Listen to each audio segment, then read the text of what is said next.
Namaste and good afternoon. Welcome to a special session of Nepal Institute for International Cooperation and Engagement.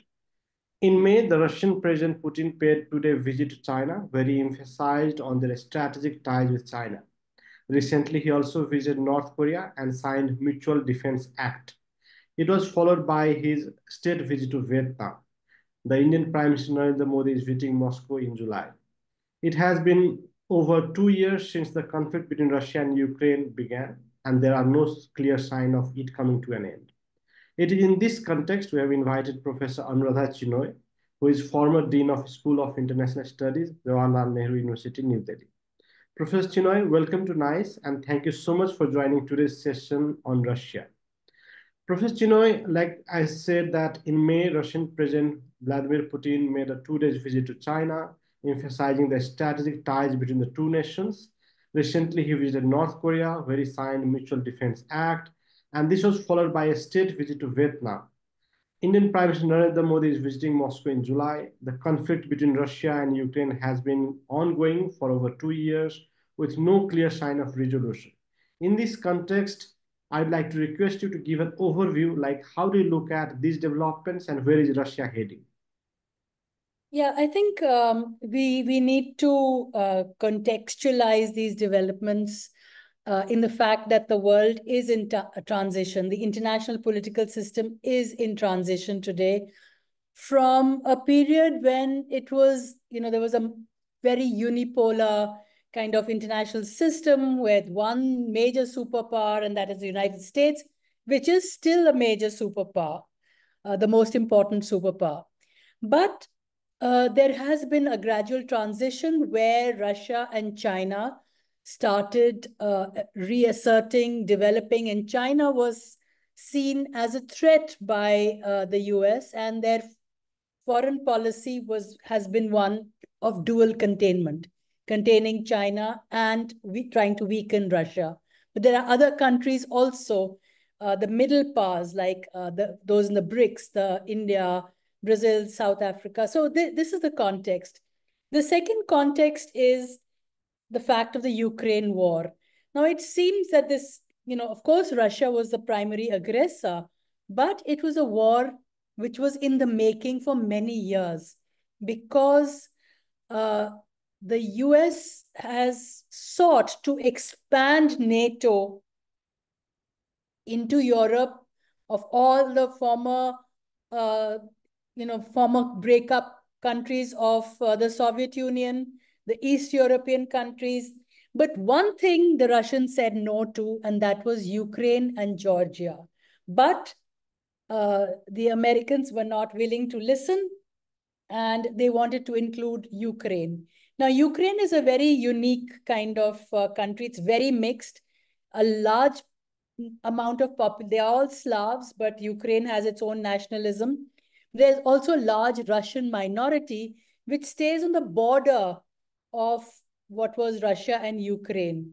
And this minority, because of the kind of Ukrainian nationalism which was arising, supported by the US, the color revolutions, the coup, etc. I mean, I will not go into history, but and the civil war, where certain breakaway republics formed in the Donetsk and Donbass region, ultimately, Russia could no longer tolerate it. They tried repeatedly asking for peace agreements, that there should be a federal setup in Ukraine. The Russian minority should have rights. Ukraine should not go nuclear. It should not be part of NATO, because you can imagine, Pramod, for example, if India had NATO missiles directed at New Delhi, Bombay, and Calcutta on our border, whether the border near Pakistan or Sri Lanka, how would India react?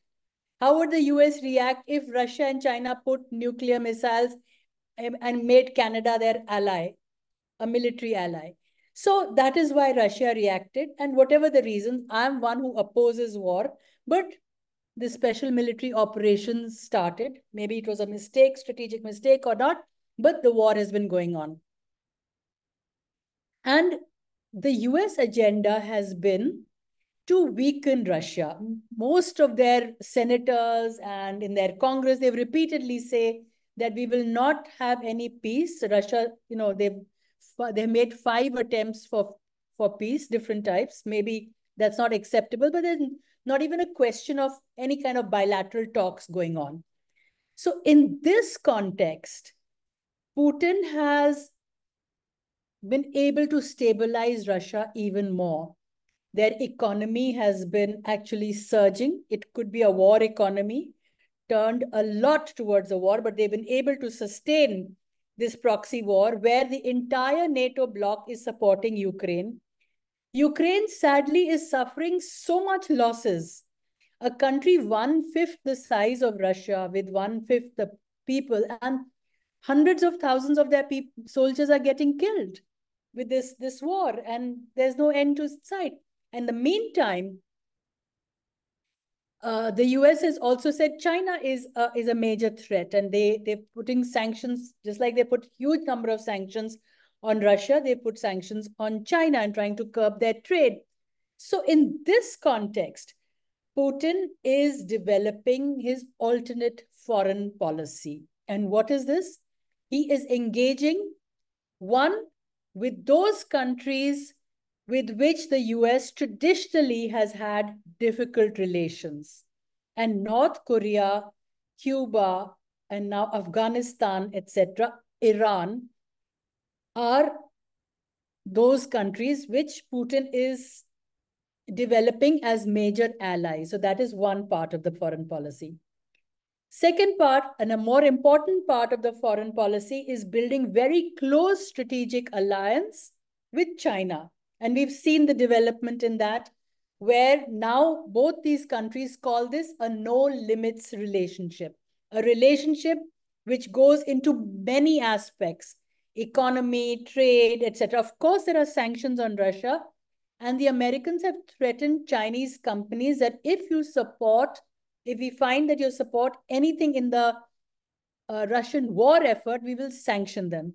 So they have made certain curbs, but nonetheless, they're importing, just like India does, a lot of oil and gas from Russia. So Russia has not suffered sanctions because of countries like China, India, Indonesia, Malaysia, and others who still continue to buy Russian oil and commodities. So that's the second part of their relationship.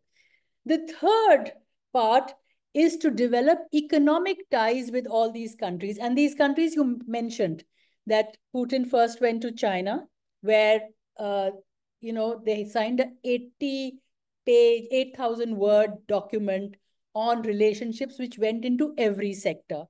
So their comprehensive partnership has only increased. Then he has visited North Korea.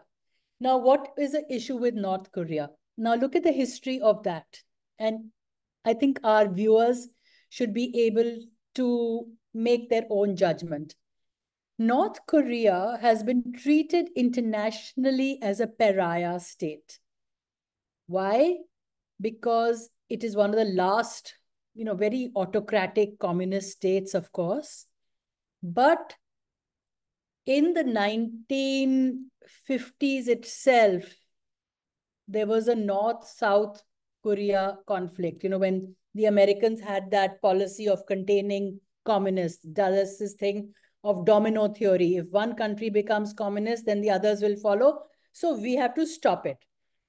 So North Korea was encouraged to actually try and have a war with South Korea. The country is divided along the 38th parallel, where South Korea is supported by the US. It's a democratic system.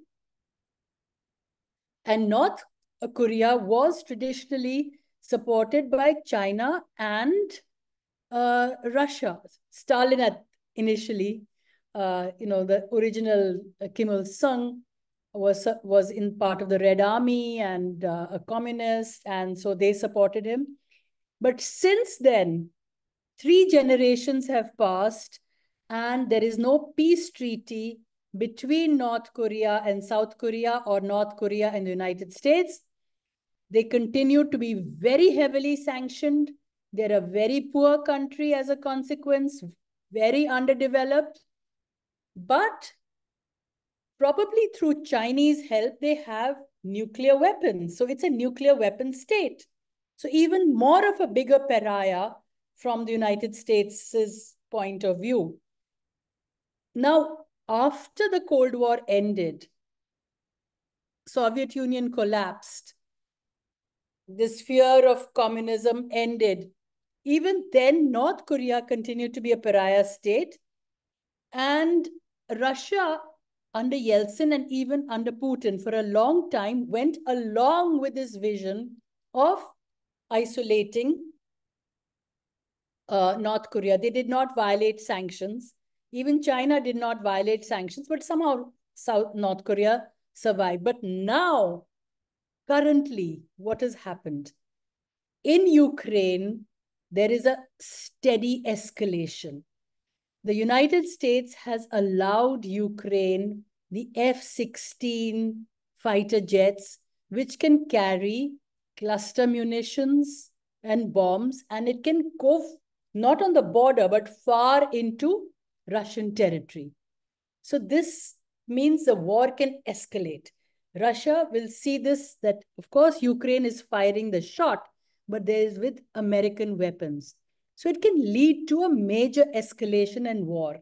So the world really is at the threshold of a possible huge war in Europe between the Europeans and Americans on one side and the Russians on the other.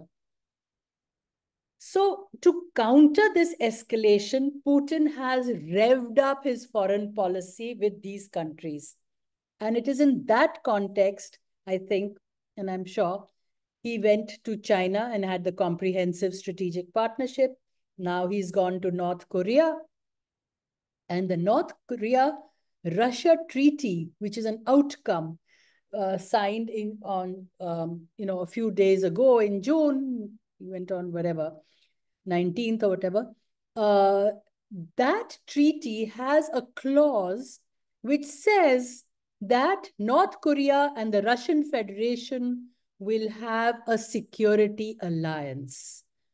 And that if one country is attacked, the other country can support it. Now, this has caused a lot of anger and anguish in especially the West, because they want to keep North Korea isolated. Now, why is the West so upset about this? One, since Obama's time, the geostrategy of the US was, remember, the look east, Asia pivot. So the Indo-Pacific has become very important, especially to counter China, South China Sea, etc. So now suddenly, with this treaty, Putin has put his stake out, because after all, Russia is a Eurasian power. One border is in Europe. Where is the other border? Vladivostok and East Siberia. It's on the Pacific. So he is saying we are also part of this Pacific game, this Indo-Pacific geopolitics, which is taking off. And North Korea then becomes part of Putin's strategy in this, where now they have an alliance. Of course, there is a strategic ambiguity and wording of how they will help each other in their security, because both are nuclear weapons countries, Russia and North Korea, and they don't really need each other. But it also means that Russia can import any amount of weapons from North Korea, and they can supply new kinds of missiles. The treaty also has a strong economic dimension. So Russia will gain economically. They're going to allow North Korean workers to come into Russia to work. So there is this element of, people to people and labor export from North Korea, which will help. Russia has a shortage. They have a policy of developing the Russian Far East, Siberia, etc. So they need a lot of labor and FDI and investments. So China will help, North Korea will help, and they're making a bridge. And on the border, there is a small point on the border where Russia and North Korea also meet. It's a kind of a triangular where China also meets, North Korea meets, and Russia meets. So they're making a bridge over the river where they will link their Trans-Siberian Railroad network with North Korea. So they'll have bridges, they'll have economy, they have security, and North Korea emerges from being a pariah state and joining this new kind of formation of states. So that is the agenda in North Korea. As far as a trip to Vietnam is concerned, there is no such treaty between Russia and Vietnam, and nor will there ever be. Russia and Vietnam have very close emotional links. You know that Soviet Union supported Vietnam in their struggle in the Vietnam War against what they denoted as American imperialism. And they won the war. So, and now North Vietnam was victorious. The South Vietnam regime fell. And it is a socialist government and very closely linked to both, especially to Russia. With China, they've had some problems, border issues, and a war around early 1980s. But Vietnam has a policy of neutrality, and they have a foreign policy, what they call the 4 no's. No to joining any military alliance, no to joining any nuclear alliance, no to siding with any country which has a war with each other, and so on. So their relations between Russia and Vietnam are solidly economic. They are political, but they will remain non-aligned. So Vietnam, like India, can have good relations with both the US, Australia, China, and Russia. Not like North Korea, which is going to be very aligned with the Russians. Now, there has also been a question that how is China treating this relationship that Russia has developed with North Korea? Because they have a strategic interest with North Korea, but they're also trying to engage with South Korea. And while Putin was in North Korea, they were having this 2+2 talks with South Korea. And they're trying to rebuild better relations with South Korea and Japan. At the same time, South Korea and Japan also have a triadic relation with the US. Now, Russia will not upset their relation with China for anything, North Korea or anyone. So they would have informed the Chinese of the steps they're taking with the North Koreans. And the Chinese would have definitely supported these moves to some extent. Of course, Russia is an independent state, so they don't need Chinese permission. But you can see that both these countries, Russia and China, are engaging with all these countries which the US has been trying to isolate. And similarly with Iran also, with Lebanon, etc. So this is Russia's broad policy. Now, as far as India is concerned, yes, Prime Minister Modi will probably go to Russia on July 8th. That's what is listed. The official declaration will come soon. As you know, India has been a close partner of Russia. On the Ukraine question, they have not budged despite US and Western pushing, because they have said it is in their interest to import Russian oil. They're dependent on Russia for oil, defense, and many economic partnerships. India has been cautious not to violate sanctions and give Russia anything that Russia would want. But they have not criticized Russia even once on the war in Ukraine. In a friendly way, they have said, PM has said it, this is not the time for war. But they have understood Russia's position. They believe Russia has security interests that Ukraine should not be part of NATO. It could have been a neutral, non-aligned country. Like 2/3, I mean, 85%, 90% of the global south is non-aligned. What was the harm of Ukraine being non-aligned and neutral and having good relations with both Europe and, but Europeans and Americans, they say either with us or against us. And so they did not want to accept this neutrality. In any case, that is their position and their choice. But India is very clear. They have now got this North-South INSTEC, it's called the International North-South Economic, transport corridor, which will go through with Iran and right up to St. Petersburg. So that's a very important corridor for Indian trade. They have the Vladivostok Chennai Sea Link. They have a trilateral cooperation with Russia and Vietnam. Of course, their defense earlier, they were dependent on Russian defense for almost 80%. Now that has decreased to maybe 50 to 60%. So it has diversified, but it's nonetheless there. The platforms are Russian.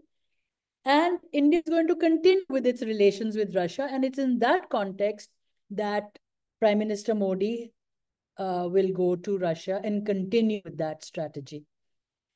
So Russia, far from being isolated because of its war with Ukraine, has in fact,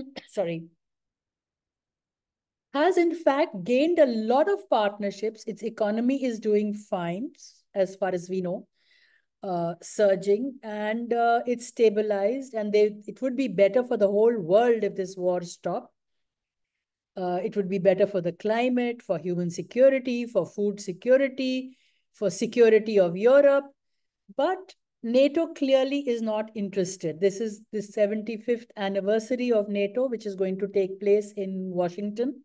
There's a huge NATO meeting where they're going to declare probably a global NATO, the interest of NATO in the Indo-Pacific. And mind you, countries like Nepal and Bangladesh and all these, they are going to be under pressure to also support NATO rather than, whereas their traditional policy is to be neutral. They need support from China, they need support from Russia, they need support from their neighbors and from NATO. They don't say NATO is no. They want to have good relations with the US, with China, with everyone. But I think the West and NATO needs to understand that is the interest of countries like the developing countries, especially of South Asia, of ASEAN. They also have a similar position that we are not going to be against China or against the US. We will have good relations with all. And that is what Russia is using. And that is why Russia and China are supporting a multipolar world. They're not saying we're against the US. What they're saying is that there are multiple poles, there are multiple nodes. You can call it what you want. They can all have good relations. It can be based on healthy competition and trade and diplomacy rather than force and threat and with us or against us and those kind of ideas. Thank you, Professor Chenoy, for your comprehensive remarks. Let me take some specific questions which we can discuss in detail. Like, what is the significance of Russia and North Korea military defense pact, and what are the impact on the Korean peninsula? This is exactly what I was saying, that, all the strategic community internationally has taken note of this pact, which is part of the treaty. It's a clause in the treaty. Now, the wording in it is very ambiguous. It's very vague. It doesn't say what kind of security support each will give or has to give. All it says is that in case either country is attacked by a third party, they will support each other. It doesn't say how they will support, whether it is compulsory to support, whether if one country has a war, the other will say, we are also in the war. So all that is left out. So obviously it means there will be a flexibility. This means, for example, if there is a war in North Korea, Russia will probably be, will have the ability to supply it with missiles or the weapons. Or if Russia needs, we already know that they've given ammunition to Russia. The American agencies which track all this, they're saying that North Korea has given millions of shells, artillery shells to Russia. That probably is likely to be true because there's a train which goes from North Korea to Russia. They could have easily bypassed sanctions. Who knows? So that is the context of the treaty. The other thing on this treaty is, you see, for the first time, earlier it was North Korea's agenda for a peaceful unification with South Korea, that there should be one Korea. That was there in the 1960 treaty between Russia and North Korea, whose period is over. That treaty is finished. They are saying this treaty is a follow-up to that earlier 1960 treaty. But the 1960 treaty had a clause which said that North Korea seeks a peaceful reunification of North and South Korea. This treaty, which was signed by Putin and Kim Jong-un, the grandson of Kim Il-sung, that does not have this clause. It does not say that we will seek a peaceful unification. That means North Korea has now kind of permanently emerged as an independent state. And with this alliance with Russia, it will once again probably move into some kind of globalized relationship with other countries. Because they'll have relations with China, they'll have relations with Russia, they probably will have relations with Cuba, with Iran. So this parallel system that the Russians are building are impacted with this particular trip and this treaty. So not just the defense part of it, this treaty also has trade. Now, last year alone, that is 2023, I think the two had trade of some huge amount. I've forgotten the figure. $34 billion of trade between North Korea and Russia. Can you imagine that figure? It's a huge amount. And that can pull North Korea out of poverty. The relations it has and trade relations it will have between them and Russia, with them and China, them and Iran, and so on. So, but this is all being seen very negatively, obviously, by the US, the Europeans, by NATO countries, because they don't want to see North Korea becoming at par. Of course, South Korea is a very important country. It's has good relations with India, with all countries. It was supplying arms to Ukraine, so Russia did not like that. So they have, in a sense, killed two birds with a stone by supporting North Korea, by telling South Korea, okay, you want to give arms to Ukraine, we will support North Korea. And North Korea and South Korea are at loggerheads. They have missiles firing and nuclear weapons. And South Korea has something like 50 American bases. I think thousands and thousands of American soldiers based on that South Korean peninsula. So there's an escalation everywhere.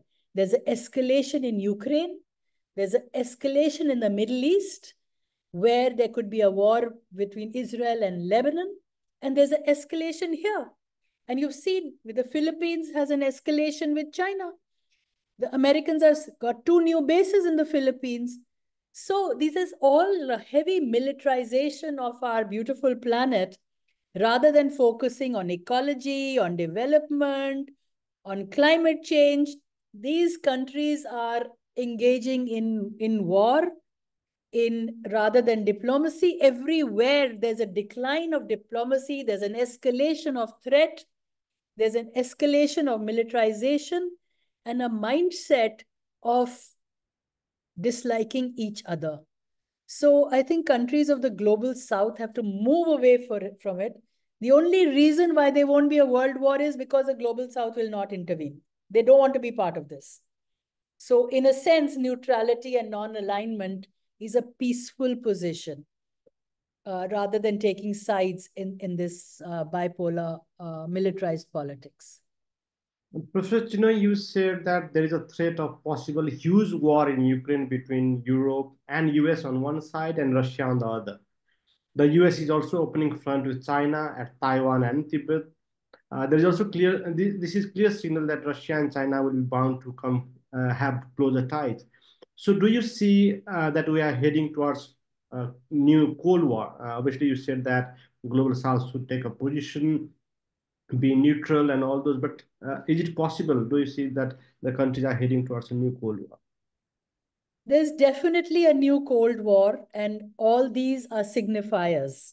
The fact that, you know, the US visited the Dalai Lama in India recently, a US delegation of US Congress led by Nancy Pelosi. They know how allergic China is towards the issue of Tibet and the Dalai Lama. That's one of the reasons that China and India have their own local Cold War, regional Cold War out here. India and China have issues with each other and they had a recent conflict on 2000 on Galwan. So, but the US has really tried to push India to take sides with it. But India has refused even that. They said, we will solve our own bilateral issues with China. We don't need, they've said it in good words, we don't need American, kind of behind us. We don't need that. We haven't had it in the past and we don't need it in the future. So they don't want to be, and like the rest of the global south, they don't want to be part of this conflict between Russia and China on one side and the US on the other. They want to stay out. Now, as far as the question you said about escalation in Europe because of Ukraine, yes, there is a severe escalation because, and it's a gradual, step by step. It's like sleepwalking into a war, into a nuclear war. Because first the US said that we will, it will be restricted to the border. But if you give these kind of arms, these long range missiles like ATACMS, and recently you saw the ATACM was used by Ukraine to put cluster bombs on a beach in Sevastopol in Crimea, where people were just sunbathing. So all civilians were attacked and some killed, including children. So the Russian response, and Putin and Sergei Lavrov, their foreign minister's response was that we see this as an act of war on the part of the US because they provided this long-range ATACMS missile for missiles. They are the ones who have these drones circling around Russian territory in Crimea and the Black Sea. We want to make this into a no-fly zone. They're the ones who've now, earlier in the war, they said we will not provide F-16s, but now they're providing Ukraine with F-16s, which means that they can use their missiles deep into the Russian territory, especially like Kursk, etc., which are along the border. So it will obviously get a Russian response. Now, Russia has more nuclear weapons than even the US does. Some people say around 8,000 nuclear warheads. And they can be and Europe doesn't seem to be particularly concerned that there can be an outbreak of a nuclear war on their borders or within Europe, because the US is still far away. But NATO is going on, and the Russians are responding. So far, they have been very cautious. So the war is restricted to Ukraine. But the kind of statements coming out from Poland, from Lithuania, from Estonia, that we will also support Ukraine. It can mean the spread of the war, and step by step, that's exactly what is happening. And China, of course, will not be part of the war, but they're the ones who are actually gaining, because on the one hand, America is happily busy with this war in the Ukraine, the proxy war in Ukraine. So they don't have that much attention on Taiwan. America has been also pushing Taiwan into declaring independence. Though earlier the American policy was to recognize or be at least have some ambiguity on the one China policy. You know that China believes, and it is a fact, that Taiwan is a province of China. And China's goal is a unification, a peaceful unification without giving any time limit of Taiwan. Because after all, Taiwan is also China. It was a political difference which made Taiwan into an independent state at the time of the Chinese Revolution. And their goal always has been to unify. So, and they're saying, the Chinese, that if the Taiwan government moves towards independence, then we will take it by force. But otherwise, we will wait and peacefully unify. And the Americans see Taiwan as a strategic partner, and they will not allow it to unify with China. And they would be willing to go to war. So again, there's an escalation there. But can the US have two-front war? One continue in Ukraine and Europe and then in Taiwan? So these are the major issues. At the same time, the US is increasing its number of military bases in the Indo-Pacific. So the Philippines has 2 more bases in addition to the 5 it had earlier. So 7 altogether. And they have a dispute with the Chinese. The Philippines, independently of US, have a dispute with the Chinese on 2 islands, shoal. One is called the Scarborough Shoal, and there's a second shoal which the Chinese claim to be theirs.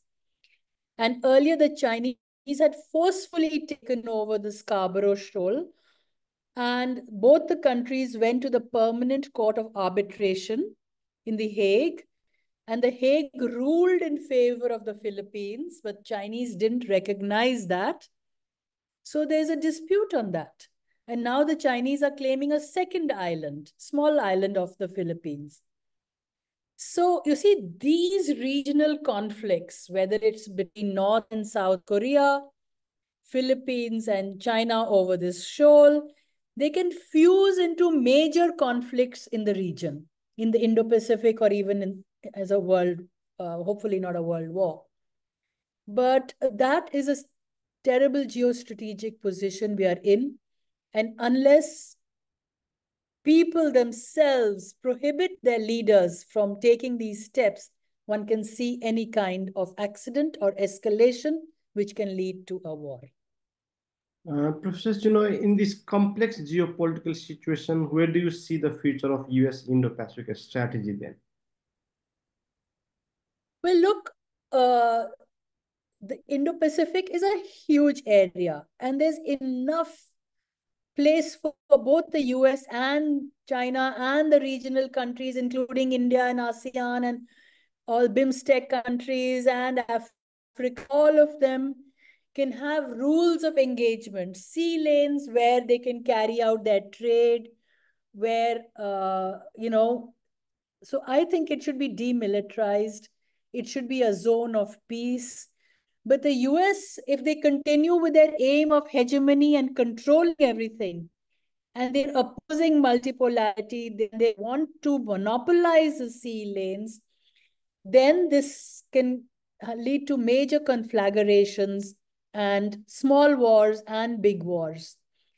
But if they see sense and have proper law, go according to the international law of the sea, and China also goes according to the law of the sea, refers disputes to these arbitrations and goes by the arbitration and listens to them, then there's a chance of peace, good trade, good globalization, etc. Otherwise, the alternative is war and destruction for everyone.